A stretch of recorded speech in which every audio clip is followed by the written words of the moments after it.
বানাতে পারতো, রাইট? হ্যাঁ। যাও আমার জন্য এক কাপ কফি বানিয়ে নিয়ে আসো। কার জন্য কফি বানাচ্ছ? ভাবির জন্য। কেন, সে নিজে বানাতে পারে না? তো সমস্যা নেই, আমার আমার থেকে বড়, আর বললো তো কফি খাবে, এই জন্য ভাবলাম যে বানিয়ে দিই। ঠিক আছে, সে বড় বলেছে, তুমিও বানানো শুরু করেছো, কিন্তু তুমি তাকে বলে দিও যে বাড়িতে তো কাজের লোক নাই, যার যার কাজ নিজেরা করে, তো সে যেন তারটা করে খায়। তুমি তো তার মতো একটা বউই বাড়ির, তাই না? এখন বানিয়ে দিচ্ছ, ঠিক আছে, এরপরেরটা সে নিজেরটা নিজে বানিয়ে খাবে। মা, তোমার একটা কথা বলতে চাই।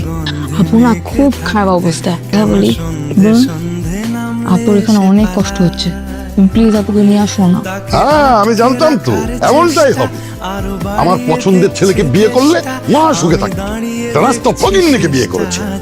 একদিন জানতাম মা বাবা সন্তানের মঙ্গল চায়, আর তুমি মা হয়ে নিজের সন্তানকে দোজখের মধ্যে ঠেলে দিলে।